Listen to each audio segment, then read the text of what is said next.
Now, after a brief lull, Kuki militants started attacking Meitei villages at Thamnapokpi in Imphal East District with bombs and bullets. According to a report received by SKTV News, the Kuki militants attacked Thamnapokpi villages with sophisticated weapons including bombs from Uyok Hill Range of Thamnapokpi and Yangpokpi at around 10:30 p.m. yesterday. Following which, the village volunteers and security forces retaliated to the fire and engaged in heavy gun battle till 11 p.m. Hearing the sound of gun firing, Jat Regiment of Indian Army situated near Thamnapokpi village also fired searchlight.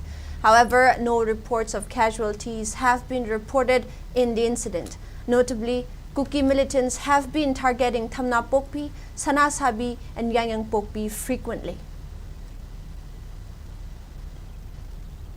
Makon si tabilang ani yang kena kamna re si yam nak pada ne kapisi